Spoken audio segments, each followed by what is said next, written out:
Present unit में हम discuss कर रहे हैं ट्रिग्नोमेट्री और इसमें सम एप्लीकेशंस ऑफ ट्रिग्नोमेट्री यानी कि हाइट्स एंड डिस्टेंस। जो इंपॉर्टेंट कॉन्सेप्ट्स हैं जैसे angle of elevation, angle of depression, horizontal line, line of site और डिफरेंट एग्जांपल्स और डिफरेंट क्वेश्चंस जो बहुत ही इंपॉर्टेंट है उसको भी हमने डिस्कस किया है। चलिए शुरू करते हैं ट्रिग्नोमेट्री।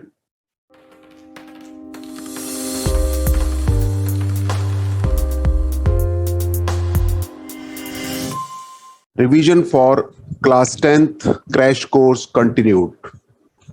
आज नेक्स्ट सेशन में हम आगे चल रहे हैं और ये सेशन है trigonometry introduction and mastery. Last session में हमने कुछ बेसिक्स के बारे में बात की थी और आज हम और आगे चल रहे हैं। आपके क्लास 10th सेकेंड टर्म में जो एग्जाम होने वाला है उसकी सम एप्लीकेशन ऑफ ट्रिग्नोमेट्री ये टॉपिक आने वाला है। तो क्यों ना करें ऐसा कि इस टॉपिक को पूरा डिटेल में आपके साथ डिस्कस किया जाए, एक एक बात को समझा जाए। बेसिक्स तो हमने कर ही लिया था जो हमने फर्स्ट टर्म में सीखा था और जो हमारे लिए सेकेंड टर्म के लिए जरूरी था वो हमने लास्ट सेशन में किया। आज इसी काम को और आगे लेकर चल रहे हैं और इस सेशन में जहां एप्लीकेशन की बात हो रही है, एप्लीकेशन में क्या क्या चीजें बहुत जरूरी हैं। एप्लीकेशन में हमारे पास अगर आप देखते हैं कि कोई बहुत ऊंची बिल्डिंग है ना, हमारे मन में आता है कि ट्रिग्नोमेट्री हम क्यों सीखते हैं, साइन थीटा कॉस थीटा लगा के हमें कौन सी ऐसी चीज सिद्ध करनी है या कौन सी ऐसी चीज फाइंड करनी है। तो आज पहले इसी बात का उत्तर देते हैं कि आपके पास मान लेते हैं कि आप एक ग्राउंड पे खड़े हैं ये और बहुत ऊंची एक बिल्डिंग को आपने देखा, बहुत ऊंचे एक टावर को देखा और इस टावर में मान लेते हैं कि ये बहुत ऊंचा है, 100 स्टोरीड है, इसमें बहुत सारी मंजिलें हैं, 100 मंजिल की ये बिल्डिंग है। इसकी ऊंचाई को आपने नापना है। कैसे इसको नापा जा सकता है? क्या आप मीटर स्केल लेकर इस तरह से वर्टिकली जाएंगे तो that is very difficult thing. Again अगर आपसे कहा जाए कि एक ये पहाड़ है, ये पहाड़ की चोटी है, ये पहाड़ है, इसकी चोटी की ऊंचाई आपने मेजर करनी है तो अब ये ऊंचाई आपने बतानी है, तो आप कैसे इस ऊंचाई को नाप सकते हैं? तो ये सारी प्रॉब्लम्स या इसी तरह की और प्रॉब्लम जिसमें आप हाइट्स या डिस्टेंसेस की बात करते हैं, हाइट्स एंड डिस्टेंसेस। डिस्टेंस ही है, वर्टिकल डिस्टेंस है हाइट, है ना, तो वर्टिकल डिस्टेंस हाइट कहलाता है। तो हाइट्स एंड डिस्टेंसेस जो टॉपिक है उस टॉपिक को हम कंसोलिडेट करते हैं और ट्रिग्नोमेट्री इसमें हमारी हेल्प करती है कि किस तरह से इस तरह की बिल्डिंग्स की हाइट को मेजर किया जा सकता है, मापा जा सकता है। Okay, so with that we can say that this type of requirements may be achieved, may be solved using heights and distances। तो अब हम इस बात को शुरू कर रहे हैं कि क्या क्या बातें हमें जरूरी हैं। आपने कुछ टर्म्स भी सीखी होंगी, उन टर्म्स को भी हम आपके साथ डिस्कस कर लेते हैं कि अगर हम इस टॉपिक को कर रहे हैं तो इसमें कुछ ऐसी महत्वपूर्ण टर्म्स होंगी जिसकी जानकारी हमें बहुत जरूरी है। जैसे अगर आप कहते हैं कि ये लाइन ऑफ साइट क्या है, तो ये मान लेते हैं अपनी एनसीईआरटी के हिसाब से हम चल रहे हैं, तो figures are as per NCERT. अगर एक ऑब्जर्वर है, इसका नाम कुछ भी रख सकते हैं, ये एक ऑब्जर्वर है, इसकी लाइन ऑफ साइट, ये जिस आंखों से अभी देख रहा है, अभी फिलहाल ये हॉरिजॉन्टल लाइन हमने सपोज कर ली, तो ये हो गई हॉरिजॉन्टल लाइन। इस हॉरिजॉन्टल लाइन के हिसाब से ये हम एक काल्पनिक रेखा यहां बना लेते हैं, एक इमेजिनरी लाइन बना लेते हैं, इसे हम कहेंगे हॉरिजॉन्टल लेवल। अब इस ऑब्जर्वर ने देखा कि एक काइट, एक पतंग हवा में इस तरह से उड़ रही है, इस ऊंचाई पर है। अब ये देखने का जो उसका एंगल है, इस एंगल को जो एक काल्पनिक रेखा, काल्पनिक लाइन हॉरिजॉन्टल लेवल के साथ नापा जाता है, इसे हम कहते हैं this angle is called angle of elevation. जो नीचे से ऊपर की ओर हम देखते हैं, this angle is called angle of elevation. तो ये शब्द आपके सामने आएगा। तो एंगल ऑफ एलिवेशन क्या होता है पहले ये पता होना चाहिए। तो हमने क्या किया, एक ये ऑब्जर्वर है, ऑब्जर्वर के तौर पे आप अपने आप को भी देख सकते हैं। तो ये एक लाइन हमने ड्रॉ की जो कि हॉरिजॉन के पैरेलल है, और इसके अनुसार अगर आप ऊपर की ओर देखते हैं, ये हो गई लाइन ऑफ साइट, यानी कि आपकी दृष्टि की देखने की रेखा। एक ऑब्जेक्ट आपको हवा में दिखाई दिया, ये पतंग भी हो सकती है, ये एरोप्लेन हो सकता है, कुछ भी, जिस ऑब्जेक्ट को भी आप देखते हैं, इस लाइन ऑफ साइट और हॉरिजॉन्टल के बीच में, होराइजन के बीच में जो एंगल है, इसे अगर आप थीटा नोट करते हैं तो नीचे से ऊपर की ओर देखा हुआ एंगल क्या कहलाता है, एंगल ऑफ एलिवेशन। तो जब भी यूज होगा एंगल ऑफ एलिवेशन, आप समझ जाइएगा कि इस बात को हम जिक्र कर रहे हैं। इसी तरह से अगर आप ऑब्जर्वर के तौर पर टॉप पे खड़े हैं, अगर आप एक ऑब्जर्वर के तौर पे टॉप पे खड़े हैं, ऊपर खड़े हैं, और ऊपर से आप नीचे की ओर देखना चाहते हैं, तो ये पहले आपने एक काल्पनिक रेखा, एक इमेजिनरी लाइन बनानी है, जिसको हम हॉरिजॉन्टल लेवल पर ऐसे लेंगे।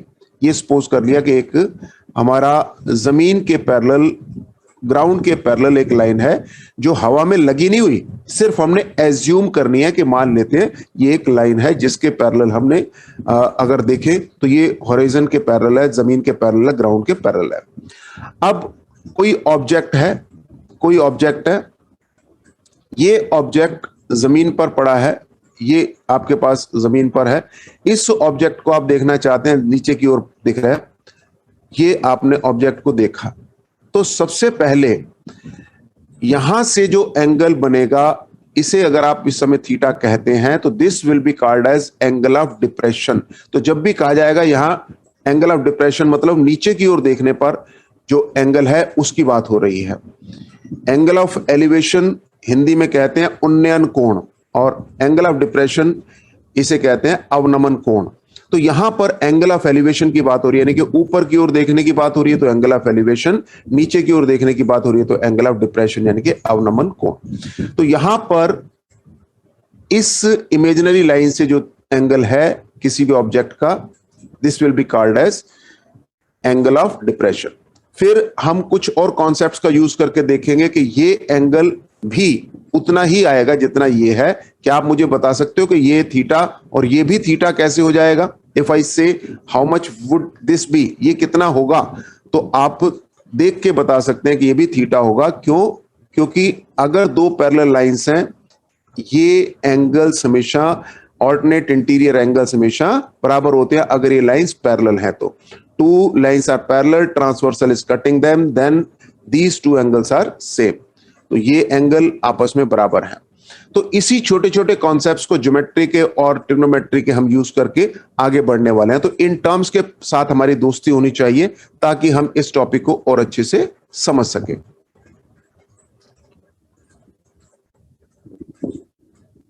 चलिए अब हम अपनी रिवीजन को अगले कदम पर लेकर चलते हैं, और एक्सरसाइज जो हमारे पास चैप्टर 9 की है, उससे पहले कुछ एग्जाम्पल्स हैं एनसीईआरटी के, उन एग्जाम्पल्स को हम डिस्कस करते हैं और सारा बेसिक्स उसमें आपके साथ कन्वे करेंगे। बड़े आराम से चलेंगे, कोई जल्दबाजी बिल्कुल नहीं करनी। रिवीजन फ्रॉम एग्जाम्पल्स में हम पहला एग्जाम्पल लेने जा रहे हैं। The tower stands vertically on the ground. इसमें कौन सी नई बात है? टावर वर्टिकली ही होता है, except for tower of Pisa ना हो, इटली वाला। चलिए, तो वर्टिकली का मतलब ये 90 डिग्री पर है, इसका मतलब ये भी आप अपने दिमाग में ले सकते हैं। तो ये अगर टावर खड़ा है 90 डिग्री पर, तो यहां पर हम इसको लेके चल सकते हैं। इसी तरह से इसके बाद अगली इंफॉर्मेशन है, from A point on the ground which is 15 meters away from the foot of the tower, the angle of elevation of the top of the tower is found to be 60 degrees. 60 degrees है, ठीक है। अगर आपको figure clear है तो बहुत अच्छी बात है, अगर फिगर क्लियर नहीं है तो इसको खुद बनाएं।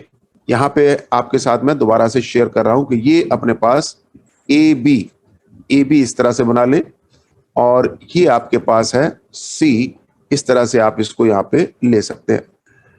ए बी क्या है? ये टावर है, ये टावर है। ठीक है। तो tower stands vertically on the ground from A foot of and which from A point on the ground. अब ये इसका फुट है, फुट ऑफ द टावर है, इससे 15 मीटर दूर, 15 मीटर अवे एक पॉइंट है, वहां से क्या हो रहा है, the angle of elevation. Elevation का मतलब अगर आप यहां से ऊपर की ओर देखेंगे तो ये देखिए, ये ऊपर की ओर देखेंगे तो एंगल ऑफ एलिवेशन थीटा जिसे हम कह सकते हैं, वो हमें क्या दिया हुआ है, it is found to be 60 degrees. Find the height of the tower. इस टावर की ऊंचाई को आपने फाइंड करना है।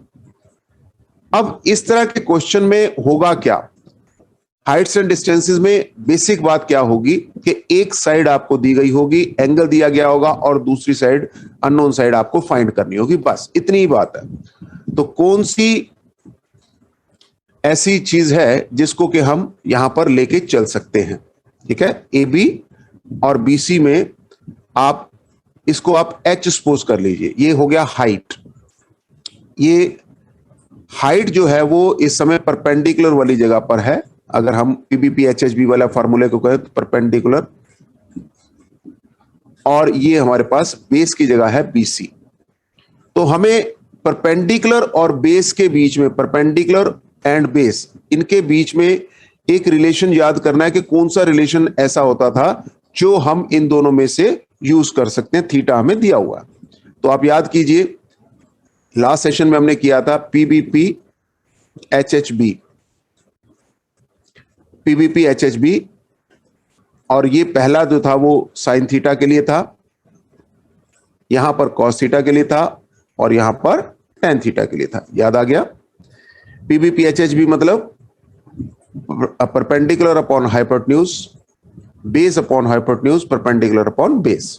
तो यहां पर P एंड B के बीच में, परपेंडिकुलर और बेस के बीच में रिलेशन क्या है, टेन थीटा का। तो थीटा तो हमें 60 दिया हुआ है, तो आप यहां पे पहला काम लिखेंगे, वी नो, क्या जानते हैं आप, we know perpendicular upon base is equal to tan theta. ये पहला फार्मूला आपने लिख दिया। अब परपेंडिकुलर क्या है हमें नहीं पता, उसे आपने small H lower case H suppose किया है। बेस क्या है, ये आपको 15 दिया हुआ है, और टेन थीटा यानी कि थीटा आपके पास 60 है, तो टेन 60 आप लिख दीजिए। अब टेन 60 की वैल्यू, ये भी हमने आपसे लास्ट सेशन में रिक्वेस्ट की थी कि ये सारी चीजें आपको याद होनी चाहिए, ये सारी चीजें आपको याद होनी चाहिए। तो टेन 60 की वैल्यू आपको पता है होती है √3। h upon 15 is equal to √3। तो h की वैल्यू क्या आ जाएगी, बहुत ही सिंपल है, h विल बी 15 √3। ये आपके पास हाइट ऑफ द टावर आ जानी चाहिए। अब यहां पे कभी कभी √3 की वैल्यू आपको दे दी जाती है, और √3 की वैल्यू 1.732 लगभग, ये वैल्यू आप याद रख सकते हैं। अगर आपको दिया जाए, याद रखिएगा, अगर आपको कहा जाए कि टेक √3 इक्वल टू 1.732, तब तो आपने यूज करना है, अदरवाइज यहीं पे आप छोड़ दीजिए। अब ये सारा का सारा डेटा आप देखिए, ये 15 मीटर था, तो ये आंसर भी मीटर में ही देंगे, और यहां आपका काम खत्म हो जाएगा। अगर आपको √3 की वैल्यू दे रखी हो 1.732, तो आप इसको डाल के फर्दर कैलकुलेट करेंगे, नहीं तो यही छोड़ के क्वेश्चन आपका फिनिश हो जाएगा। Is that clear? ओके, आगे बढ़ते हैं। ये क्वेश्चन आपके पास है, example number 2। An electrician has to repair an electric fault on a pole of height 5 metre. और ये पूरी डिटेल है, और पूरी डिटेल में ही सारा पेज भर गया, तो क्यों ना ऐसा करें कि थोड़ी सी जगह बना लेते हैं लिखने के लिए। लीजिए, थोड़ी सी हमने जगह बना ली लिखने के हिसाब से, और हम अब क्वेश्चन को डिस्कस करते हैं एक एक करके।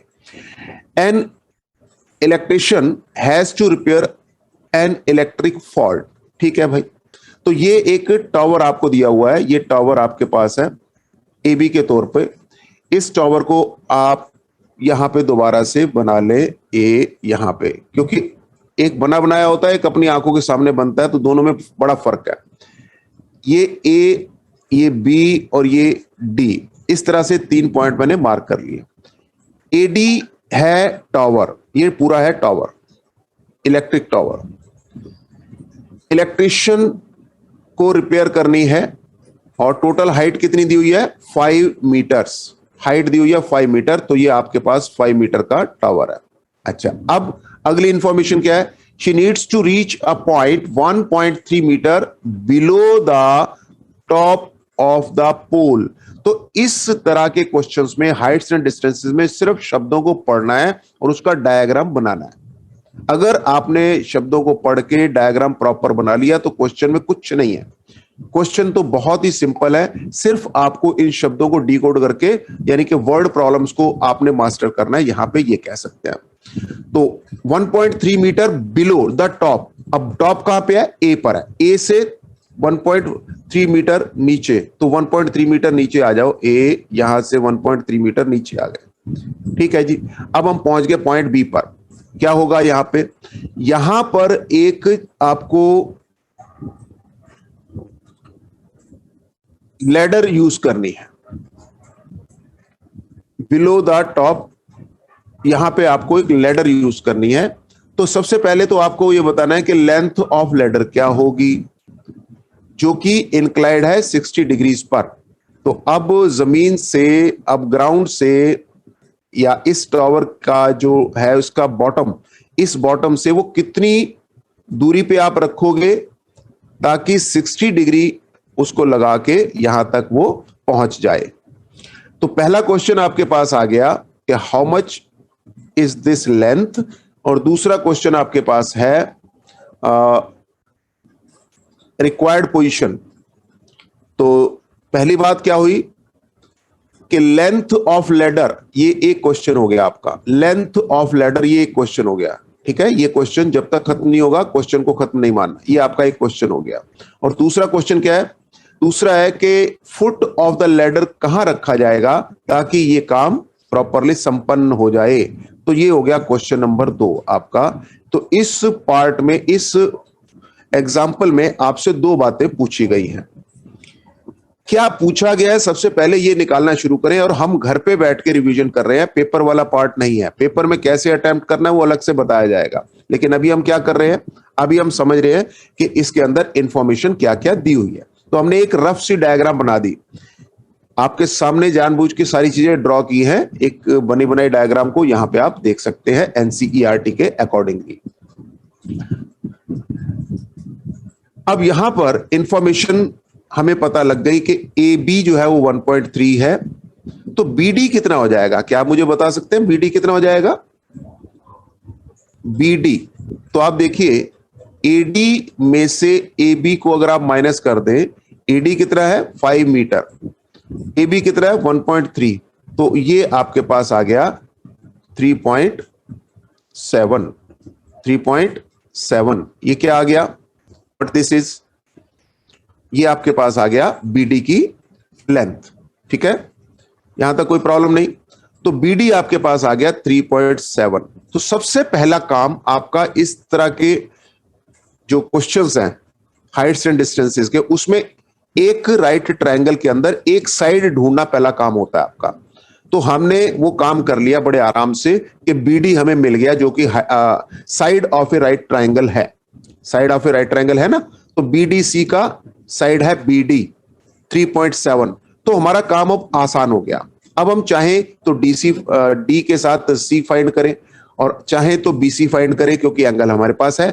तो हमने ये बात आपके साथ बेसिक्स में बताई थी, लास्ट सेशन में ये सब डिस्कस किया था कि एक साइड आपको पता हो, एक एंगल पता हो, तो आप कोई भी साइड या एंगल निकाल सकते हैं। यही 10th क्लास में आपने ट्रिग्नोमेट्री में सीखना था। तो अब एक एक करके अपने एम को पूरा करते हैं। मान लेते हैं कि हम चाहते हैं we need to find BC, तो बीडी एंड बीसी इन दोनों के बीच में रिलेशन क्या है? बीडी क्या है? परपेंडिकुलर है। ध्यान से, अब घर के अंदर बैठे हो, ये सब चीजें आराम आराम से चलो सोच के, जब आपके अंदर दिमाग में ये चीजें आने लगेंगी तो ये लिखना नहीं पड़ेगा, ऑटोमेटिक हो जाएगा। BD is perpendicular and BC is hypotenuse. Perpendicular और हाइपोटेन्यूज के बीच में रिलेशन क्या होता है? पी अपॉन एच वाला, और वो होता है साइन थीटा का। अगर इतनी सी बात आपको रिकॉल हो गई तो ये क्वेश्चंस आपके लिए बहुत आसान है, नहीं तो यही सबसे मुश्किल पार्ट हो जाता है। तो कैसे करना है? फिर ध्यान से देख लो, बीडी एक राइट ट्रायंगल की साइड हमें पता है, बीसी हमें फाइंड करना है जो कि हाइपोटेन्यूज है, परपेंडिकुलर हमें पता है, हाइपोटेन्यूज फाइंड करना है। पी और एच का रिलेशन होता है साइन थीटा, और इस बात को तो आप रट लीजिए, P B P, H H B, और यहां पर साइन कॉस 10, साइन कॉस 10। ये जितनी जल्दी आपके दिमाग में आएगा उतना ही स्पीड से आप इन कामों को कर सकते हैं। तो पी और एच का रिलेशन आपने देखा, साइन थीटा का रिलेशन है। तो इस ट्राइंगल में, बीडीसी में, ट्राइंगल में आप BD perpendicular BD upon BC sine 60 के बराबर लिख सकते हैं। बीडी की वैल्यू क्या है 3.7, बीसी की वैल्यू क्या है नहीं पता, तो इसे बीसी ही रहने दीजिए। साइन 60 की वैल्यू तो हमें याद है √3/2। तो अब वो टेबल भी अपने काम आ रहा है, टेबल ऑफ वैल्यूज, और उसमें कौन कौन सी वैल्यूज थी, 0, 30, 45, 60 और 90। ये पांचों वैल्यूज साइन, कॉस और टेन की हमें याद होनी चाहिए। इस पूरे चैप्टर में वो वैल्यूज याद होनी चाहिए। ये सब हमने लास्ट सेशन में ग्रेट डिटेल में किया है, उसको आप रेफर करके आगे बढ़ सकते हैं। अब ये वैल्यू हमें याद है, यहां से हम सॉल्व करना चाहते हैं बीसी क्या आएगा। तो आप देखें 3.7 को 2/√3 इधर आ जाएगा और बीसी इधर हो गया। ये हो गया आइसोलेशन ट्रांसफॉर्मेशन। तो बीसी की वैल्यू आ गई है। अब सिंप्लीफाई करना कोई बड़ी चीज नहीं है हमारे लिए, वी कैन सॉल्व इट। तो इस बीसी को आप सिंप्लीफाई करें, yes, take your time and solve the question. This is calculation problem, do it yourself and give me the answer. I am waiting for the answer at this moment. ठीक है, 3.7 को 2 से करेंगे 7.4 हो जाएगा, √3 से डिवाइड करेंगे। अब √3 की वैल्यू यहां पर देखो, आपको लास्ट टाइम दिया था कि 1.732 होती है, लेकिन इसने आपके काम को और आसान कर दिया। इसने क्या कहा कि √3 की वैल्यू सिर्फ 1.73 यूज करो, तो और आसान है हमारे लिए। तो यहां पर आप √3 की वैल्यू 1.73 यूज करके इसको सिंप्लीफाई कर लीजिए। You may get some answer, approximate answer आएगा, क्योंकि √3 की एग्जैक्ट वैल्यू तो आती नहीं, तो अप्रोक्सीमेटली आप इसको सॉल्व कर लीजिए। Yes, might have solved 4.28 metre, ये आपके पास वैल्यू आ जाएगी अप्रोक्सीमेटली, किसकी, 4.28 मीटर। सॉल्व कर लीजिएगा, फिर भी कोई डाउट आता है तो यू कैन अगेन आस्क। इसके बाद नेक्स्ट प्रॉब्लम थी वी नीड डीसी।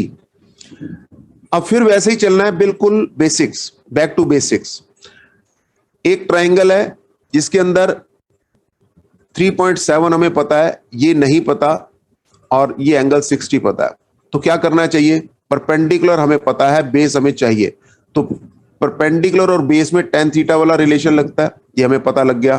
तो 3.7 अपॉन DC, ये हमारे पास tan 60 आ जाना चाहिए। देखिए ये सब हम रफली कर रहे हैं, पेपर में इस तरह से नहीं किया जाता, लेकिन पहले खुद को तो समझा ले, पेपर को तो हम बाद में समझाएंगे। तो 3.7 upon DC is equal to √3। tan 60 की वैल्यू तुरंत आनी चाहिए देखते ही, और उसके बाद DC उधर चला गया, √3 इधर आ गया, तो ये आपके पास आ जाएगा DC is equal to 3.7 upon √3। अब इसे सॉल्व कर लोगे तो जितना ये है इसका आधा आ जाएगा, क्योंकि 2 से मल्टीप्लाई हो रहा था, तो इसका आधा क्या होगा 2.14। तो ये हो गया 2.14 मीटर, ये आ गया 2.14 मीटर, दैट्स इट। तो अप्रोक्सीमेट निकलेगा, क्योंकि √3 की एग्जैक्ट वैल्यू नहीं है, √3 की अप्रोक्सीमेट वैल्यू क्या है 1.73। तो लगभग आप ये लिख सकते हैं कि इस जो लेडर है उसकी लेंथ होगी 4.28 मीटर, और उससे जो बिल्डिंग के बॉटम से वो लगभग 2.14 मीटर दूर रखना पड़ेगा 60 डिग्री की एलिवेशन पर, ताकि वो एग्जैक्टली इस पर्पस को सॉल्व कर सके। और पर्पस क्या था कि 5 मीटर ऊंचा टावर था, उसमें ऊपर से 1.3 मीटर छोड़ के, यानी कि 3.7 मीटर की ऊंचाई पे एक पॉइंट है, वहां पे आपको लेडर को टिकाना था। क्वेश्चन क्या थे, लेंथ ऑफ लैडर चाहिए थी और foot of ladder, foot of tower से कितनी दूर होगा ये। तो दोनों चीजें हमने निकाली हैं, बिल्कुल आराम आराम से चले हैं, फिर भी उम्मीद करते हैं कि आपको एकदम क्लियर हो गया होगा। और जब आपको एक बार समझ आ जाए फिर दोबारा से भी आप इस क्वेश्चन को करेंगे तो आपकी स्पीड अपने आप बढ़ जाएगी। बहुत सारी चीजें दिमाग अपने आप कर लेता है। तो पहली बार जैसे किया जाता है हमने बिल्कुल वैसे किया है, कोई जल्दबाजी नहीं की, बड़े आराम से चलते हुए आप इसको समझ सकते हैं। और आगे बढ़ते हैं, एग्जाम्पल 3 पर चलते हैं। एग्जाम्पल 3 क्या कहता है? An observer 1.5 metre toll.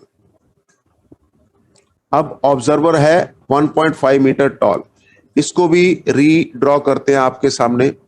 ये ऑब्जर्वर है, ये ऑब्जर्वर है, नाम वही ले रहे हैं जैसा एनसीईआरटी में ले रखा है, और उसी डायमेंशन को यहां पे मैं यूज कर रहा हूं।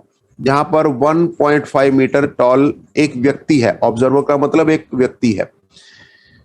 अब ये हो गया एक काल्पनिक रेखा, इमेजिनरी लाइन, ये हो गया हमारा ग्राउंड। इसको आप जितनी जल्दी ड्रॉ कर ले उतना अच्छा। अब डीसी के यहां पर वो एक टावर को ऊपर की ओर देख रहा है, ये ऑब्जर्वर इस तरह से देख रहा है। क्या दिया हुआ है? 28.5 metre away from a chimney. तो एक चिमनी है, चिमनी मतलब वही बहुत जिसमें से धुआं निकलता है, फैक्ट्री के आप देखा है ना, तो ये फैक्ट्री के साथ लगी होती है इस तरह से। फैक्ट्री जब कहाँ काम होता है तो ये बाहर स्मोक फैलता है, ये तो ये चिमनी की ऊंचाई की बात हो रही है। तो चिमनी के बेस से बिल्कुल सेंटर से ये दूरी दी जाती है, ऐसा माने। तो ये हो गया 28.5 metre, 28.5 metre away from a chimney. तो ये डेटा हमें दिया हुआ है, और इसको अगर हम बी पॉइंट रख लें, इस पॉइंट को ई रख लें, इस पॉइंट को हम ए रख लें, तो काम कैसे बढ़ेगा? एंगल ऑफ एलिवेशन, अब तक आप समझ ही चुके हैं कि एंगल ऑफ एलिवेशन का मतलब नीचे से ऊपर की ओर देखा हुआ एंगल, नीचे से ऊपर की ओर। तो नीचे से ऊपर देखेगा तो ये वाला एंगल की बात हो रही है, तो ये हो गया थीटा। इसकी वैल्यू कितनी दी हुई है? 45 degree. The angle of elevation of the top of chimney from her eyes is 45 degree. What is the height of the chimney? अब इस चिमनी की ऊंचाई क्या है ये आपने बतानी है। अब इसमें दो हिस्सों में हम क्वेश्चन को नाप सकते हैं। कभी भी डायरेक्ट आंसर नहीं निकलेगा अगर वो एक राइट ट्रायंगल की साइड नहीं है। तो क्या ए बी यानी कि चिमनी की ऊंचाई क्या किसी राइट ट्रायंगल की साइड है? नो। राइट ट्रायंगल तो ये बन रहा है और चिमनी है यहां तक, ठीक है ना? तो ये पूरी है हाइट ऑफ चिमनी। तो हम क्या करेंगे, हम पहले कैलकुलेट करेंगे इसको और उसमें ये वाली वैल्यू डाल देंगे तो हाइट ऑफ चिमनी आ जाएगी। ये वाली वैल्यू कितनी है? 1.5। जितनी ये थी उतनी ही 1.5 ये होगी। तो कुल मिला के हमारा काम ऐसे दो हिस्सों में होने वाला है कि हम पहले फाइंड करेंगे इसको, उसके बाद उसमें 1.5 ऐड कर देंगे तो ये पूरी की पूरी हाइट ऑफ चिमनी आ जाएगी। तो रूट क्लियर हो गया हम कैसे करने वाले हैं। ये डेटा हमारे पास 28.5 है। जब तक डायग्राम समझ ना आए तब तक आप इस क्वेश्चन को मत करिए, और जैसे ही डायग्राम समझ आ जाएगा क्वेश्चन ऑटोमेटिक हो जाएगा। नीड नॉट टू डू, करना नहीं पड़ेगा, अपने आप होता है, फार्मूले अपने आप बनते हैं। सिर्फ आप उस साइड को फाइंड कर सकते हैं, एक बात याद रखना है, सिर्फ उस साइड को फाइंड कर सकते हैं जो हमारे पास क्या है, जो हमारे पास राइट ट्रायंगल की साइड है, ठीक है। यहां पर ए बी किसी भी राइट ट्रायंगल की साइड नहीं है तो डायरेक्ट नहीं निकाला जा सकता। ए ई किसी राइट ट्रायंगल की साइड है तो ए ई निकाला जा सकता है। तो हम पहले ए ई निकालेंगे, उसमें 1.5 ऐड करेंगे, तभी हाइट ऑफ चिमनी निकलेगी और यही हमारा आंसर होगा। What is height of chimney पूछा ना उसने, तो हम दो हिस्सों में करने वाले हैं। तो सबसे पहले हम ए ई फाइंड करेंगे। तो आप देखें ए ई और डी ई, इस दोनों को देखते हैं। ये है हमारा डी, ये हमारा ई, ये हमारा ए। डायग्राम जितनी बार मर्जी बनाओ, समझ जब तक ना आए तब तक बनाते रहो। ये हिस्सा हमें फाइंड करना है ए ई। ओके, तो ये है परपेंडिकुलर। डीसी उतना ही है जितना सीबी है, ध्यान से देखिए। तो सीबी था 28.5, तो ये भी होगा 28.5। 28.5, तो ये हो गया बेस। अब आप देखें, अब तक तो आप मास्टर हो चुके होंगे परपेंडिकुलर और बेस के बीच में पीबीपी एचएचबी, ये बार बार लिखते रहिए जब तक कि आपका दिमाग में ये छप ना जाए, तब तक लिखते रहना। साइन कॉस टेन, तो परपेंडिकुलर और बेस के बीच में रिलेशन कौन सा होता है? टेन थीटा का। तो परपेंडिकुलर यानी कि ए ई अपॉन बेस यानी कि D C is equal to, अब थीटा कितना है? थीटा है 45 डिग्रीज, और ये हो जाएगा 1045 डिग्रीज। इस प्रॉब्लम में ए ई अपॉन डी सी क्या हो गया? 1045। ओके, ए ई कितना है नहीं पता, वही तो निकालना है। डी सी पता है, तो ए ई अपॉन डी सी की वैल्यू डालो 28.5। अब आप मुझे बता सकते हैं कि 1045 की वैल्यू क्या होती है? Very easy, 1। सबसे आसान वैल्यू में से ये एक है। और अब तक मैं आपसे रिक्वेस्ट करता हूं कि आपका वो जो टेबल है वो एकदम पक्का हो जाना चाहिए, क्योंकि इमीडिएटली हमें वैल्यूज चाहिए, हम रुक नहीं सकते। ये आपके पास आ गया, ए ई की वैल्यू आ गई 28.5, यानी हमने फाइंड कर लिया ये 28.5, उसमें 1.5 और ऐड कर दो। तो अब आपको क्या चाहिए? Height of the chimney. क्या चाहिए? Height of the chimney. Height of the chimney क्या है? अब देखिए, ए से लेकर ई तक प्लस ई से लेकर बी तक कर दोगे तो हाइट ऑफ चिमनी आ जाएगी। ए ई आपने निकाला अभी 28.5, ई भी आपके पास उतना ही है जितना ऑब्जर्वर था। ऑब्जर्वर कितना था? ये देखो, ये 1.5 मीटर था ना, तो ये भी 1.5 होगा, तो 1.5 इसमें ऐड कर दो, तो ये आपके पास हो गया 30 मीटर आंसर। बस खत्म, फिनिश, ओवर एंड आउट। तो इस तरह से हाइट ऑफ चिमनी हम फाइंड कर सकते हैं। I think everything is clear now. Okay, very good, आगे बढ़ते हैं।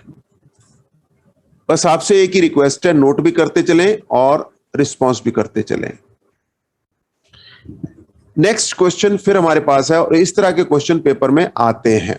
अभी जो लास्ट किया था वो भी, क्योंकि वो डायरेक्ट नहीं था क्वेश्चन, इसी तरह से ये क्वेश्चन भी डायरेक्ट नहीं है, तो इस तरह के क्वेश्चन पेपर में आने की पॉसिबिलिटी बढ़ जाती है। अभी देखिएगा, यहां पे √3 की वैल्यू 1.732 दी हुई है। अभी थोड़ी देर पहले हमने 1.73 यूज की थी, और कभी कभी हम √3 में ही छोड़ देते हैं जब हमें कहा नहीं जाता। तो ये हमारी इच्छा है, अगर दे रखा है तो हमें यूज करना है इस हिसाब से, और अगर नहीं तो हम उसी √3 में छोड़ देंगे, उसे कैलकुलेट नहीं करेंगे, रूट में ही आंसर दे दिया जाएगा। Okay, so let we make a little space for doing the work. चलिए, क्वेश्चन हमारे पास क्या है इसको समझते हैं, डायग्राम को समझते हैं एक एक करके। तो ये अपने पास आ गया, from a point on the ground. एक तो हम एनसीईआरटी के अकॉर्डिंग चल रहे हैं, उसकी फिगर के अकॉर्डिंग, फिर वही फिगर हम दोबारा बना रहे हैं आपके सामने, ताकि आपको एक एक चीज क्रिस्टल क्लियर हो जाए। From A point on the ground, the angle of elevation of the top of a 10 meter tall building is 30 degrees. A flag is hoisted at the top of the building and the angle of elevation of top of flag staff is 45 degrees. ये पूरा का पूरा एक ही problem है। तो सबसे important problem अभी तक की ये ही है। इस तरह के क्वेश्चन जितने भी आएंगे हम आपको इसके शॉर्टकट भी बताएंगे, लेकिन फिलहाल आप इसे लॉन्ग कट में समझिए। सबसे पहले तो आप इसको क्वेश्चन को समझिए कि कह क्या रहा है। ये क्वेश्चन आपको कई बार आएगा, कितना रूप बदल बदल के आएगा। तो आप खड़े हैं यहां पर, ये हो गया ऑब्जर्वर, ये हो गई बिल्डिंग, बिल्डिंग का नाम हमने ले लिया BA। इस जगह से एंगल ऑफ एलिवेशन देखा गया तो एंगल आया 30 डिग्रीज, और ये top of 10 metre tall building लिखा हुआ है, तो ये BA की वैल्यू हमें दे रखी है 10 मीटर। हो सकता है किसी में किसी और प्रॉब्लम में ये अलग इंफॉर्मेशन हो, लेकिन डायग्राम ऐसा ही बनेगा। और अगर डायग्राम ऐसा ही बनेगा तो अप्रोच यही करनी है, शब्द बदल जाएंगे लेकिन जैसे ही ये डायग्राम बने आप समझ जाइएगा कि ऐसे ही प्रॉब्लम को सॉल्व करना है। बहुत इंपॉर्टेंट टाइप है ये, प्लीज बी श्योर। अब इस बिल्डिंग के ऊपर एक फ्लैग स्टाफ, एक झंडा लगा दिया गया है। चलिए लगा देते हैं हम भी, ये लगा दिया हमने झंडा। अपना झंडा थोड़ा सा डिफरेंट है, कोई बात नहीं। डीबी, अब इस पॉइंट को, डी पॉइंट को भी आपने देखा पी पॉइंट से, तो आप नीचे से ऊपर देख रहे हैं कि ऊपर से नीचे देख रहे हैं? डेफिनेटली नीचे से ऊपर देख रहे हैं, तो एंगल ऑफ एलिवेशन होगा, angle of elevation of the top of flag staff is 45 degrees. तो इसका मतलब ये एंगल भी आपको दे रखा है और इसकी वैल्यू दी हुई है 45 डिग्रीज। ठीक है, डन। अब दोनों बातें जब अपने पास हो गई तो अब इसके बाद क्या रह गया? अब इसके बाद ये रह गया कि हमें फाइंड क्या करना है, तो find the length of the flag staff. पहली बात तो ये हो गया पहला क्वेश्चन। एंड एक और क्वेश्चन आ गया, the distance of the building from the point P, यानी कि आपको ये भी दूरी निकालनी है, ये कितना है ये भी बताना है। यानी ये दो क्वेश्चन आपके पास है, ये दो क्वेश्चन आपके पास है। ठीक है, दो क्वेश्चन हो गए। सबसे पहले हमने अपने टारगेट मार्क कर लिया कि हमारे पास टारगेट क्या है। अब आपको मैंने एक ही हिंट दिया था, और वो हिंट क्या था कि हम किसी भी उस साइड को निकाल सकते हैं जो किसी राइट ट्रायंगल की साइड है।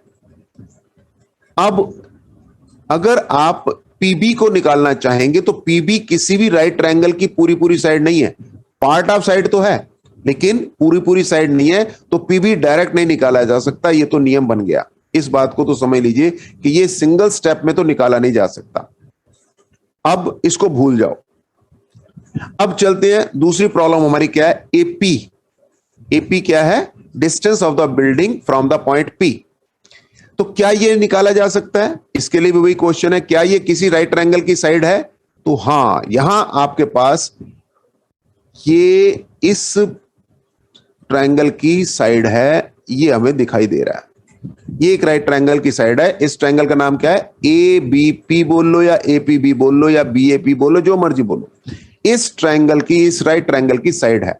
ओके, अब एपी फाइंड किया जा सकता है, ये समझ में आ गया। लेकिन इसके लिए क्या पता होना चाहिए? एंगल पता है, ओके, लेकिन एक साइड भी पता होनी चाहिए अदर देन एपी।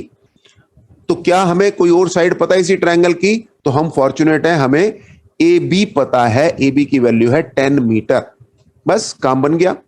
तो ए बी हमें पता है जो कि परपेंडिकुलर है, परपेंडिकुलर। एपी हमें नहीं पता, वो है बेस। परपेंडिकुलर और बेस के बीच में रिलेशन क्या होता है? 10 वाला होता है। अब तक ये बातें आपके दिमाग में फटाफट आने लगनी चाहिए। तो हम ये कह सकते हैं कि इन ट्रायंगल, कौन से ट्रायंगल की बात कर रहे हैं? ए पी बी, ये राइट ट्रायंगल ही है। In right triangle A P B, A B upon A P,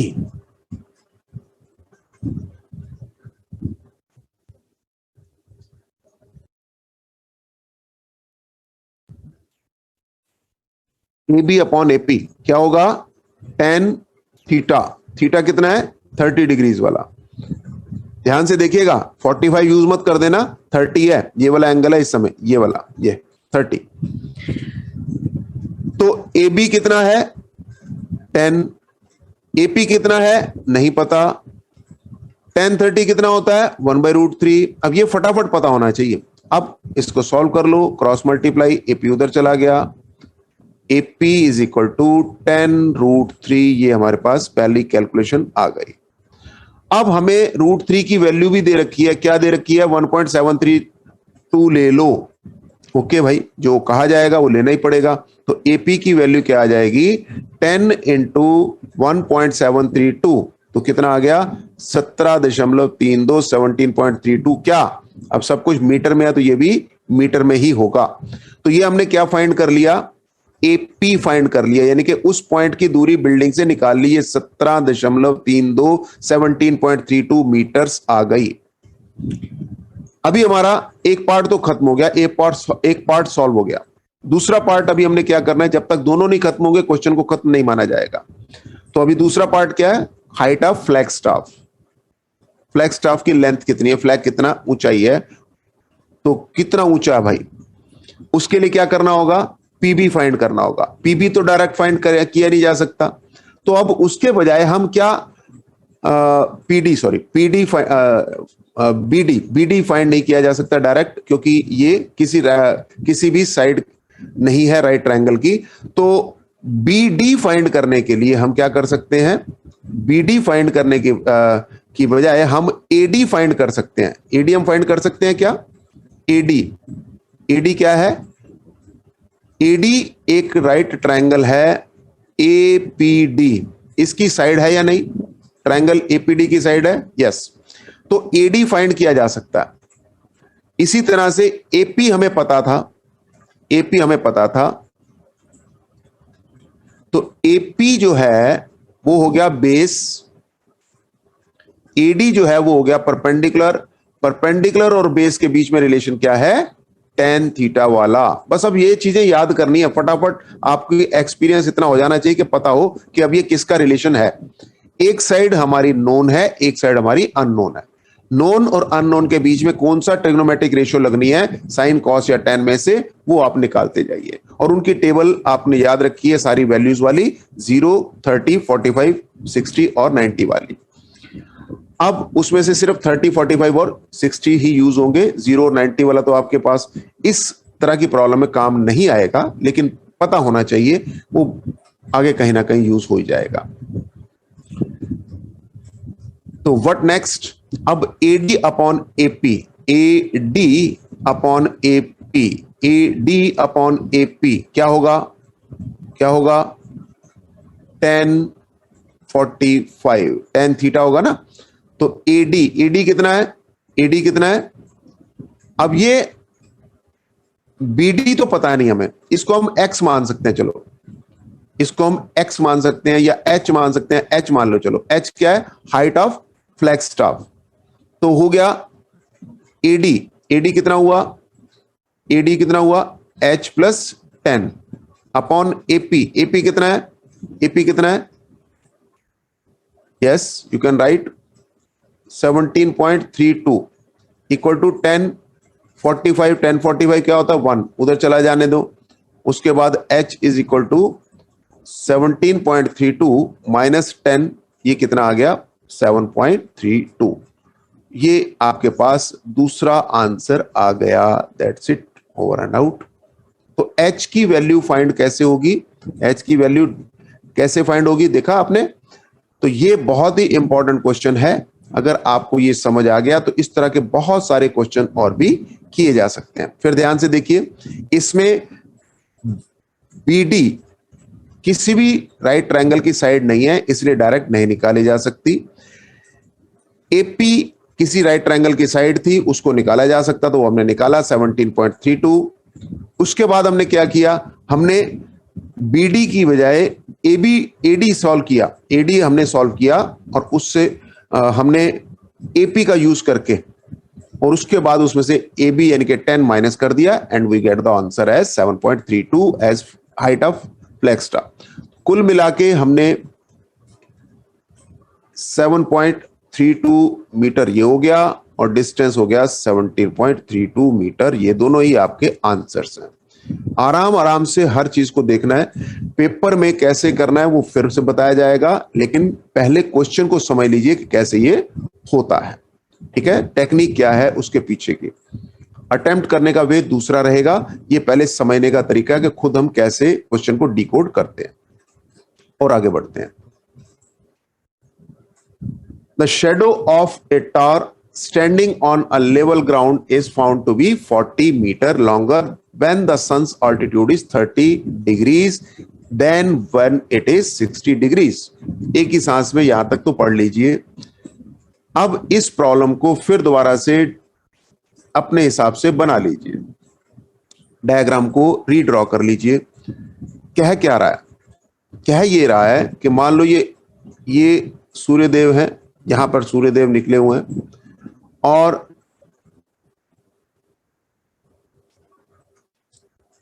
ये भी बहुत इंपॉर्टेंट टाइप का क्वेश्चन है, इसलिए आराम से ले रहे हैं, कोई जल्दबाजी नहीं कर रहे, बिल्कुल कोई जल्दबाजी नहीं करेंगे। ये भी बहुत इंपॉर्टेंट टाइप का क्वेश्चन है।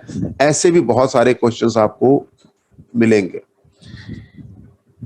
है बिल्कुल, अगर पिछले क्वेश्चन को आप रिकॉल कर सके तो लगभग मिलता जुलता सा क्वेश्चन है।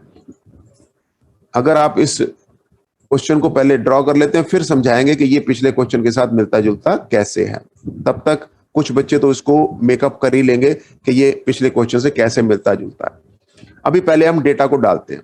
Sons altitude is 30 degree. तो जब जमीन पे खड़ा व्यक्ति ऊपर की ओर देखेगा तो उसे 30 डिग्रीज पर ये दिखाई देगा, और अगर कोई व्यक्ति यहां खड़ा हो तो उसे ये 60 डिग्रीज पर दिखाई देगा। गलती से ये इसे 60 और इसे 30 मत ले लेना, गलती फिर वो माफ नहीं की जाएगी। अब दिया ये हुआ है कि the shadow of A tar standing on a level ground is, अब ये हमारे पास ये एक टावर है, टावर की शेडो है ये। अब ऊपर से सूर्य महाराज की जो है ना ये ऐसे आ रही है। अगर सूर्य महाराज हमारे यहां पर हैं और उसकी जो छाया वो ऐसे जा रही है, तो ये शेडो बन गई, ये वाली ये शेडो बन गई। ये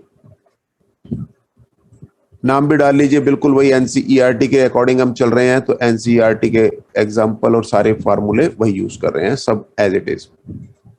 तो अगर आपके सूर्य भगवान यहां पर हैं, यहां से वो देखते हैं, तो एंगल ये जा रहा 30 डिग्री, नीचे से ऊपर देखा हमने, और ये हो गई डीबी, ये हो गई शेडो। शेडो कब? जब एंगल 30 डिग्री है। अब मान लेते हैं चलते थोड़ी देर के बाद ऑल्टीट्यूड चेंज हो गया, सन हैज रीच दिस पोजीशन, यहां से उसने देखा तो ये एंगल कुछ इस तरह से आ गया। ड्राइंग पे नहीं जाना, ड्राइंग कैसी भी हो, ये एंगल आ गया। अब ये एंगल आने के बाद ये आपको दिखाई दिया कि ये तो 60 डिग्री बन गया। ओके, तो ये भी शेडो है, शेडो इज दिस। तो शेडो जो पहली बनी थी और शेडो जो अब बनी है, दोनों के बीच में डिफरेंस कितना है? 40 मीटर का, यानी कि हमें दिया हुआ है 40 मीटर, ये वैल्यू दी हुई है, डीसी दिया हुआ है। ये क्वेश्चन बहुत ही इंपॉर्टेंट क्वेश्चन इसलिए बन जाता है। इसी तरह के बहुत सारे क्वेश्चन हम आपको बताएंगे कि डिफरेंट डिफरेंट केसेस में यही डायग्राम बनेगा।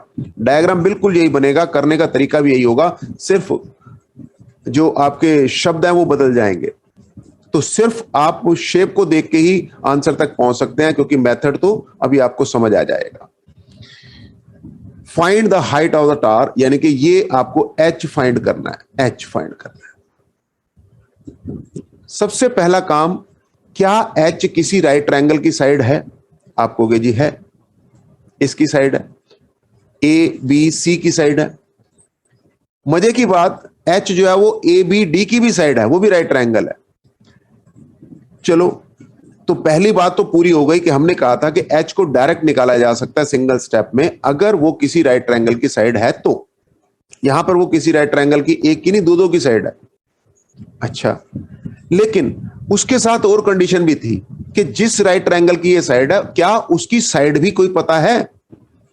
तो आप देखते हैं कि एबीसी की ये एक साइड है, लेकिन एबीसी में ना तो बीसी पता है ना तो एसी पता है। तो इसका मतलब ये क्वेश्चन डायरेक्ट नहीं किया जा सकता एबीसी से। एबीडी में आ जाओ, एबीडी में क्या डायरेक्ट दे रखा है? एबी निकालना है, लेकिन बीडी भी नहीं पता, एडी भी नहीं पता। तो इसका मतलब इसका कोई फायदा नहीं किसी राइट ट्रायंगल की साइड होने से। तो इसको कैसे करें? इसलिए ये खूबसूरत क्वेश्चन बन जाता है। ऐसे में आप ऐसा करें कि ये जो बीसी दिखाई दे रहा है, इसको आप एक्स मान लीजिए for the sake of simplicity. तो हम क्या करने जा रहे हैं, हम पहले एक्स फाइंड करेंगे, एक्स से एच फाइंड करेंगे, और फिर आप आंसर दे सकते हैं, या एलिमिनेट कर लेंगे हम एक्स को तो एच आ जाएगा, तब भी हम फाइंड कर सकते हैं। तो अब हम दो इक्वेशंस बनाएंगे दोनों राइट ट्रायंगल्स का यूज करके, उन दोनों में एलिमिनेट कर लेंगे एक्स को और एच को फाइंड कर लेंगे, ये हमारा आंसर होगा।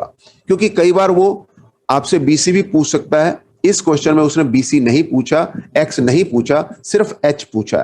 तो हमने बीसी का एक छोटा नाम रख लिया, निकनेम रख लिया एक्स, और इससे हमें बोलने में आसानी होगी, लिखने में आसानी होगी, करने में और समझने में आसानी होगी। अभी तक हमने सिर्फ इस क्वेश्चन की भूमिका बनाई है, अब हम क्वेश्चन को करने जा रहे हैं। This is very very important question as far as question still now concern. तो सबसे पहले आप भी लिखते जाएं, समझते जाएं। In right triangle A B C, इसमें A B upon B C. अब ए बी है परपेंडिकुलर, बी सी है बेस, इतना अब आपको पता है। तो ये 10 वाला रिलेशन लगेगा, 10 60। ए बी की जगह हम क्या लिख सकते हैं, एच लिख सकते हैं। बी सी की जगह क्या लिख सकते हैं, एक्स लिख सकते हैं। और ये अपने पास 1060 की जगह √3 लिख सकते हैं। इसके बाद h अपॉन √3 कर दीजिए और ये x की वैल्यू निकाल लीजिए।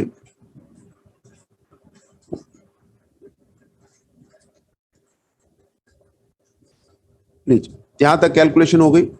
तो h upon √3 is equal to x, ये पहली इक्वेशन बना के रख लीजिए। ये वैल्यू हमने पहले राइट ट्रायंगल से निकाल के रख ली। x की वैल्यू निकाल ली।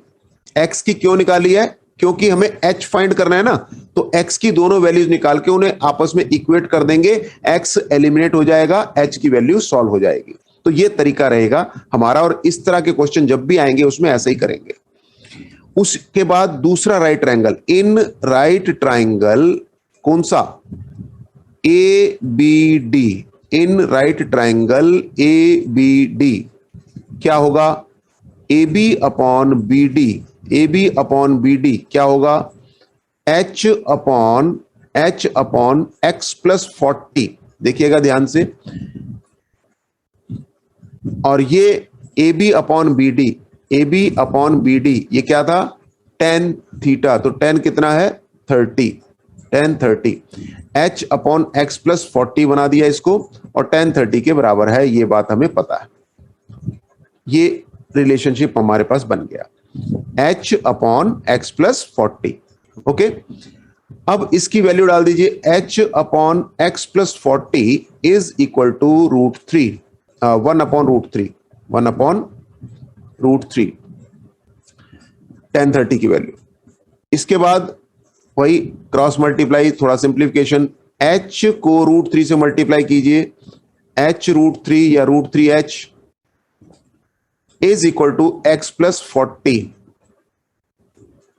40 उधर जाने दीजिए, √3h minus 40 is equal to x. ये x की हमने दूसरी वैल्यू निकाल के रख ली, ये दूसरी वैल्यू हमने निकाल के रख ली। ठीक है, अब दोनों वैल्यूज किसकी हैं, x की हैं। अगर दोनों वैल्यूज x की हैं तो दोनों में ये वैल्यू सेम होनी चाहिए। तो यही लॉजिक है इस तरह के क्वेश्चन को करने का, कि by finding to values of a same variable both must में बी इक्वेटेड। उन दोनों को सामने सामने रखा जा सकता है, बराबर माना जा सकता है। तो देयरफॉर पहली वैल्यू हमारे पास क्या थी, पहले h अपॉन √3 थी, ठीक है। और दूसरी वैल्यू क्या थी, √3h minus 40 is equal to h upon √3। ये हमने आमने सामने रख लिया।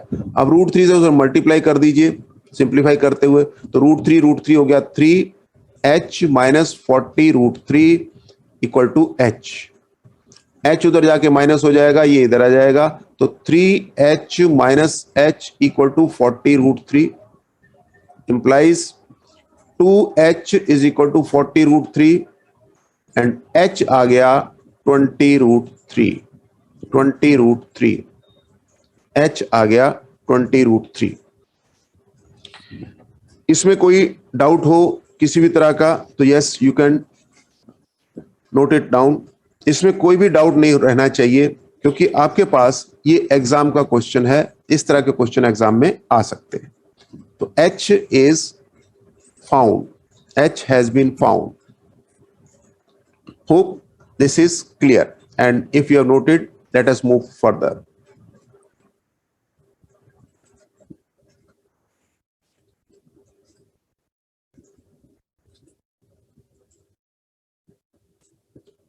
एग्जाम्पल 6 हमारे पास आ गया, एग्जाम्पल 6 हमारे पास आ गया,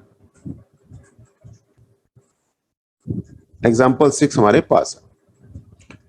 Angle of depression of the top and bottom of an 8-meter tall building from top of a multi-storied building are this and this.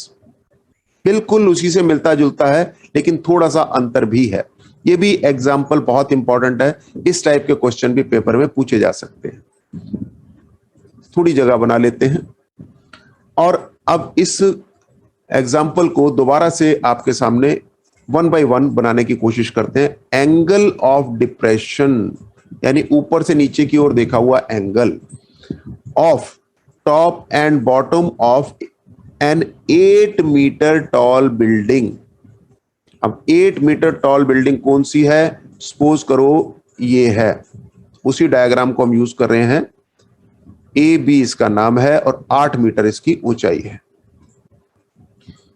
इसका ये टॉप हो गया और ये बॉटम हो गया. बिल्डिंग है तो थोड़ी सी थिक बना लेते हैं. ले लीजिए, ये बिल्डिंग बना दी.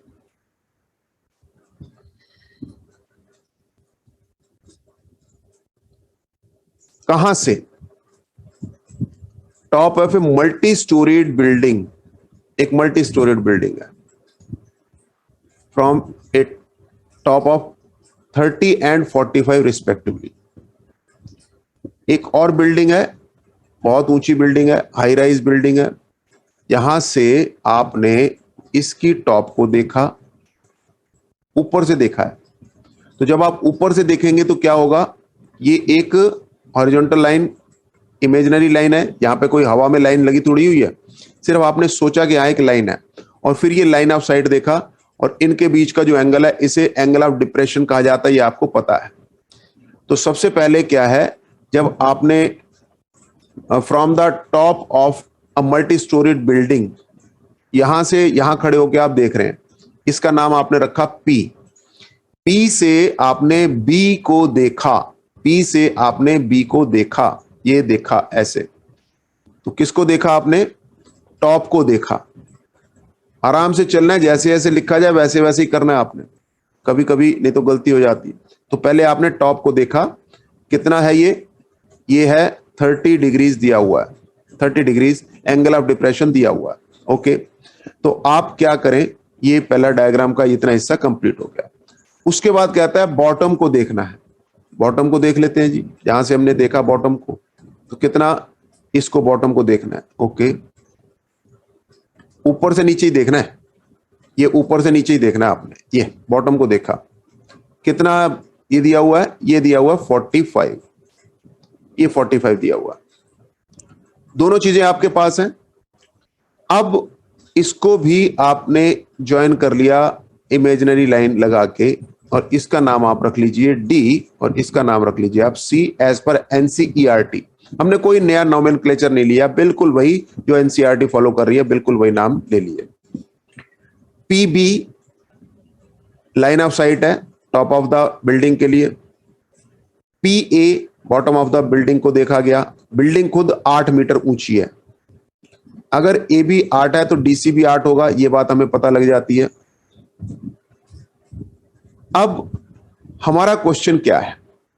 Find the height of the multi storeyed building. तो सबसे पहली बात तो ये मल्टी स्टोरीड बिल्डिंग है. अगर इसकी हाइट आप h मान लो पूरी पूरी, तो ये h हमें चाहिए. फिर क्या चाहिए? And the distance between the two buildings. ये जो पहली वाली बिल्डिंग है और ये बाद वाली बिल्डिंग है, इसके बीच की दूरी ये वाली भी, ये भी आपको चाहिए. इसको आप x मान लो. तो h और x दोनों ही चाहिए आपको. ठीक है, ये आपके दोनों प्रॉब्लम्स है, दोनों फाइंड करने हैं. कैसे करेंगे? करने का मेथड एक ही है. अब इन थीटास को पहले सही जगह एडजस्ट कर लिया जाए. थीटास को सही जगह एडजस्ट कर लिया जाए. तो ये हमारे पास एक पैरेलल लाइन है, ये और ये. P के साथ Q नाम डाल लेते हैं. तो PQ हॉरिजॉन्टल लाइन है, BD हॉरिजॉन्टल लाइन है, दोनों पैरेलल हैं. तो ये अगर 30 डिग्री है तो ये 30 डिग्री है, तो ये भी 30 डिग्री बन जाएगा. Alternate interior angles. Alternate interior angle याद आ रहा है ना, जेड शेप में ऐसे जो बनते हैं. इसी तरह से QP के पैरेलल AC भी है. तो यहां पर अगर ये एंगल 45 डिग्री का है तो इसके साथ का Z कहां कंप्लीट हो रहा है? ये जाके यहां से Z कंप्लीट हो रहा है, ये वाला. तो ये एंगल भी 45 डिग्री हो जाएगा। लीजिए, ये भी ऑल्टरनेट इंटीरियर एंगल हो गया। तो अब हम क्या चाहते हैं, अब हमें चाहिए एच भी चाहिए, एक्स भी चाहिए। शर्त क्या थी, किसी राइट ट्रायंगल की साइड होनी चाहिए। एच और एक्स दोनों एक ही राइट ट्रायंगल की साइड हैं, लेकिन उसमें कोई और साइड हमें पता नहीं। मान लो अगर एपी पता होती तो काम सारा ही वहीं पे खत्म हो जाता, लेकिन वो तो पता ही नहीं। पता है हमें इंफॉर्मेशन सिर्फ ए बी, और वो किसी राइट ट्रायंगल की साइड नहीं है, इसलिए वो डायरेक्ट यूज नहीं होगी, इनडायरेक्ट यूज होगी। अब इस क्वेश्चन को करने के लिए फिर दिमाग लगाते हैं, स्टेप बाय स्टेप चलते हैं। सबसे पहली बात कि अगर हम किसी तरह से पीडी फाइंड कर लें, और आपको पता है कि बीडी जो है वो भी एक्स के बराबर ही होगा, तो एक्स और इसमें एक रिलेशन बन जाएगा। एक रिलेशन ए सी पी में एक्स और एच का बन जाएगा, और उन दो रिलेशन से दो वेरिएबल सॉल्व किए जा सकते हैं, ये हमें पता है। बस इसी लॉजिक के साथ कि दो इक्वेशन अगर हमारे पास बन जाएं तो दो वेरिएबल एच और एक्स नाम के सॉल्व किए जा सकते हैं। तो ये बेसिक लेकर हम आगे बढ़ रहे हैं। कैसे काम बनेगा, तो आराम आराम से चलिए, ये भी बहुत इंपॉर्टेंट क्वेश्चन है एग्जामिनेशन का। तो कैसे चलेगा, अब पहले ट्रायंगल को पकड़ लेते हैं, एक को ले लो कोई भी। तो आप ले लीजिए A P C in triangle A P C in triangle, right triangle है सारे, A P C H upon x is equal to 1045, isn't it? ठीक है ना, h अपॉन एक्स इज 1045। 1045 कितना होता है, 1, तो h अपॉन एक्स इज 1, तो इसका मतलब हो गया h और x बराबर हैं। चलिए, इतनी बात तो पता लग गई कि h और x बराबर हैं, जितना h आएगा उतना ही x आएगा। ये इसे इक्वेशन नंबर 1 डाल के रख लो, बाद में कहीं यूज होगी तो देखेंगे। अब दूसरे राइट ट्रायंगल में चलो, दूसरा राइट ट्रायंगल कौन सा है। और अगर आप देखो कि इस पूरे में ये कितना बन जाएगा, पूरा था h में से 8 माइनस कर दिया, 8 माइनस कर दिया, तो h माइनस 8 हो जाएगा। ये h माइनस 8 माइनस h मत कर देना, h ज्यादा बड़ा है तो h में से 8 माइनस होगा, h minus 8, PD is h minus 8। अब चलते हैं इन राइट ट्रायंगल, कौन सा, पीडीबी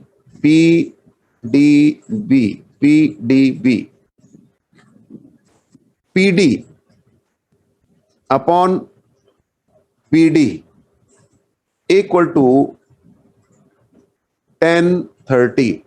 पीडी क्या है, पीडी है h माइनस 8, बीडी क्या है, x, क्योंकि ये ए सी के बराबर था, और 10√3 क्या है, 1030 क्या है, 1/√3।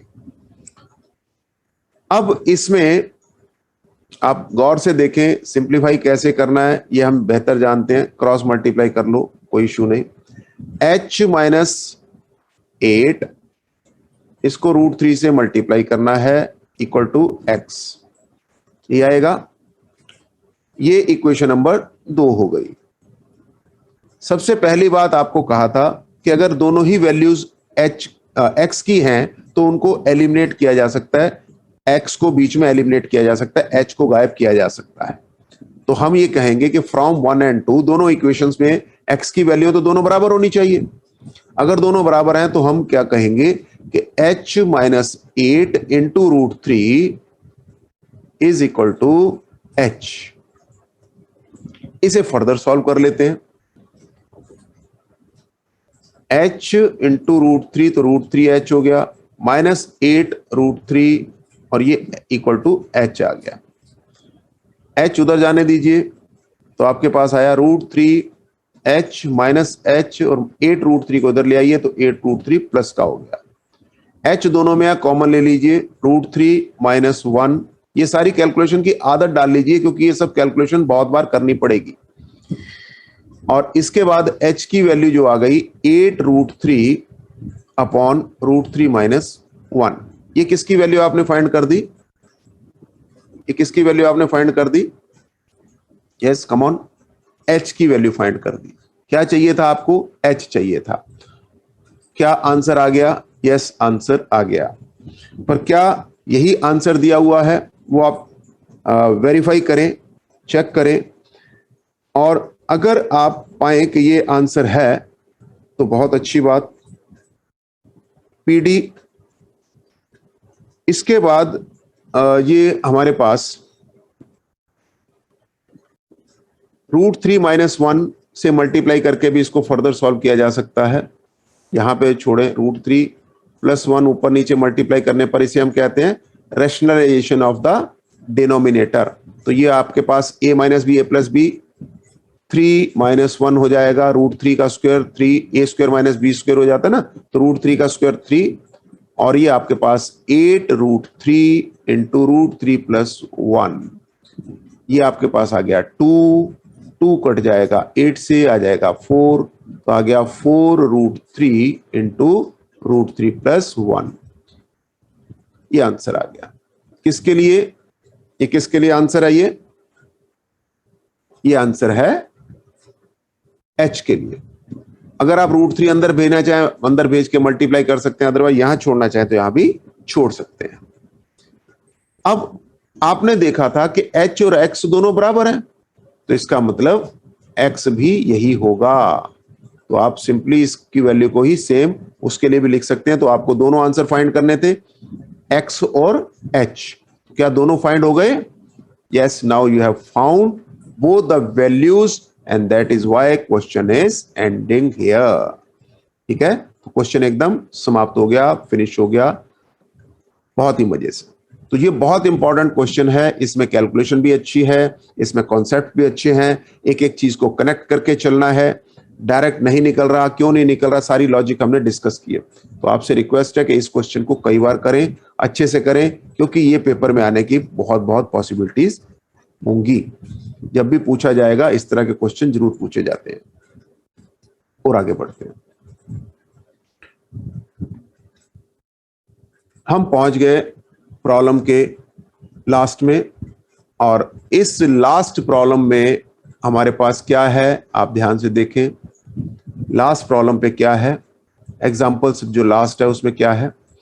From a point on a bridge, एक ब्रिज दिया हुआ है, ठीक है भाई। इस ब्रिज में क्या है? इस ब्रिज में अब हम रफली बना रहे हैं, एनसीईआरटी को आप एग्जैक्टली फॉलो करेंगे तो पता लग जाएगा कि एग्जैक्टली ये एक नदिया है, एक रिवर है, एक कोई पानी का जो रिजर्वियर है वो जा रहा है। अब यहां से पानी बह रहा है, ठीक है, इतना तो हमें समझ में आ गया। इसके ऊपर एक ब्रिज बना हुआ है, ओके। इस ब्रिज पर कहीं बीच में, मतलब कहीं बीच में का मतलब यहां से और यहां के कहीं बीच में एक पॉइंट ले लिया, एक पॉइंट ले लिया P नाम का। यहां से सारी कहानी बताई गई है, तो आप बिल्कुल रफली इसका मीनिंग समझें पहले। एग्जाम्पल जब तक आपको समझ नहीं आएगा या इस तरह की एक्सप्लेनेशन समझ नहीं आएगी तब तक हम कर नहीं सकते। तो पहले इसको समझने की कोशिश करते हैं। एंगल ऑफ डिप्रेशन की बात की है, तो पहले तो आप फटाफट इस ब्रिज पे चढ़ जाइए, और यहां से नीचे आपने देखना है किसको? From A point on the bridge, bridge पे चढ़ गए। एंगल ऑफ डिप्रेशन मतलब ऊपर से नीचे देखा। Of the banks on opposite sides of the river, तो दोनों साइड पर, अपोजिट साइड पर मतलब ऊपर से देखेंगे तो एक तो इसके लेफ्ट पे देखेगा तो दूसरा उसके राइट पे देखेगा, ये बताया गया। एंगल ऑफ डिप्रेशन ऊपर से नीचे की ओर देखने पर एक दिया हुआ 30 डिग्रीज और एक दिया हुआ है 45 डिग्रीज। एंगल ऑफ डिप्रेशन की बात हो रही है तो ऊपर से नीचे देखा होगा, ये एंगल ऑफ डिप्रेशन है, ऊपर से नीचे देखा होगा। यहां तक तो हमने बना लिया। इसके बाद क्या कहता है? If the bridge is at a height of 3 metres from the bank, यानी ब्रिज की जो ऊंचाई है ये वाली, ये 3 मीटर दे रखी है। If the height is 3 metre, find the width. ये बड़ा मजेदार क्वेश्चन फिर बन गया। ऐसे ही कई क्वेश्चन हम आपके साथ डिस्कस करेंगे जब हम सम अप करेंगे। तो पहले हमने नाम रख लिया कि पी डी, तो हमें चाहिए ए से बी तक। ए बी क्या हम डायरेक्ट फाइंड कर सकते हैं? सबसे पहले तो आप रूट बनाइए कि हमें क्वेश्चन को करना कैसे है। तो क्या हम ए बी को डायरेक्ट फाइंड कर सकते हैं? उसका उत्तर है नो। क्यों? क्योंकि ये एक किसी राइट ट्रायंगल की साइड नहीं है। ओके, तो अपना क्वेश्चन, अब हम अपने क्वेश्चन को छोड़ते हैं, थोड़ा छोटा क्वेश्चन करते हैं। क्या हम एडी फाइंड कर सकते हैं? तो एडी फाइंड करने के लिए, एडी क्या किसी राइट ट्रायंगल की साइड है? यस, इस राइट ट्रायंगल की साइड है। पर इसमें ये जो एंगल 30 यहां दिया हुआ है, यहां भी 30 आप बना लीजिए, क्योंकि ऑल्टरनेट इंटीरियर एंगल्स बराबर होते हैं, तो ये 30 हमने बना लिया। इसी तरह से ये 45 था, तो इधर भी 45 बना लीजिए, ये भी 45 हो गया। तो अब डीबी को भी हम फाइंड कर सकते हैं, एडी को भी हम फाइंड कर सकते हैं, और जब हमारे पास एडी पता लग जाएगा, डीबी पता लग जाएगा, तो एबी अपने आप पता लग जाएगा। ये हमारा रूट हो गया। ऐसे हम करेंगे। तो सबसे पहला काम हम करेंगे फाइंड एडी। पहले तो हम करने जा रहे हैं फाइंड एडी, फिर हम क्या करेंगे फाइंड डीबी, और फिर इन दोनों को प्लस कर देंगे और हमारा आंसर आ जाएगा। ये हो गया रूट। ऐसे काम बनेगा। अब एडी को कैसे फाइंड करना है? तो एडी किस ट्राइंगल में है पहले ये देखो, पी डी ए या पी ए डी या ए पी डी, जो बोलना चाहो बोल लो। तो इन right triangle P D A, P D A, P D upon A D. P D क्या है? परपेंडिकुलर। ए डी क्या है? नहीं पता, उसे एक्स मान लो। और ये 10 30 के बराबर हो गया, 10 30 के बराबर हो गया। तो इसको हमने x मान लिया, इसको हमने y मान लिया, और ये x प्लस वाई हमारा आंसर आ जाएगा। तो सबसे पहले 3 अपॉन एक्स इक्वल टू 10 30, तो इससे क्या आएगा? 3 upon x equal to 1 upon root 3, और रूट 3 उधर जाने दो, x उधर जाने दो, मल्टीप्लाई क्रॉस मल्टीप्लाई, तो 3 रूट 3 इक्वल टू एक्स। ये किसकी वैल्यू आ गई? x की वैल्यू आ गई, यानी कि AD की वैल्यू आ गई। अब इस ट्रायंगल को छोड़ दीजिए, दूसरे ट्रायंगल में चलिए। कौन सा? इन राइट ट्रायंगल, कौन सा? PDB, PDB, PDB में क्या है? इन राइट ट्रायंगल PDB क्या दिया हुआ है? PD upon DB। PD मतलब 3, DB मतलब y, हमने खुद ही माना है उसका नाम y, और ये 10 45 के बराबर होगा। होगा या नहीं होगा? Perpendicular upon base. 3 upon y equal to 10 45 की वैल्यू 1, इसका मतलब है 3 इज इक्वल टू y, तो y की वैल्यू आ गई 3, x की वैल्यू आ गई 3 रूट 3, y की वैल्यू आ गई 3, और आंसर हमारा क्या है? x plus y. देखो आप, तो इसका मतलब है कि हमारा आंसर क्या आएगा? Therefore width of the river is x plus y, यानी कि x प्लस वाई यानी कि 3 रूट 3 प्लस 3। आप यहां पे छोड़ दीजिए, या रूट 3 की वैल्यू डालिए, या 3 कॉमन लीजिए, जो आपका दिल करे वहां तक लीजिए, लेकिन मीटर जरूर लिखना है, क्योंकि ये डेटा मीटर में दे रखा है। तो अब आप खुद समझदार हैं कि कहां तक आपको लेके जाना है। 3 कॉमन लेके चलना है, तो आप 3 कॉमन लेके दे दीजिएगा। 3 कॉमन ले लिया तो रूट 3 प्लस 1, और ये मीटर, ये आंसर लिखा, और काम आपका फिनिश हो गया। तो देखा आपने कितने आराम से सारे क्वेश्चंस हम लोगों ने डिस्कस किए। So this way we can understand कि हाइट्स एंड डिस्टेंस टॉपिक को हम समझ सकते हैं। हमने आज एग्जाम्पल्स किए हैं, और आपको सारे के सारे क्वेश्चंस डिटेल में हमने डिस्कस किए। अब नेक्स्ट सेशन में जब हम चलेंगे, तो नेक्स्ट सेशन में आपके पास क्या आएगा? Very easy. नेक्स्ट सेशन में हमारे पास क्या आएगा? सारे के सारे क्वेश्चंस, और उन क्वेश्चंस को हम करेंगे विद द सेम जील, एक सेम स्पीड के साथ, बहुत इंपॉर्टेंट क्वेश्चंस को। और तब तक बाय बाय।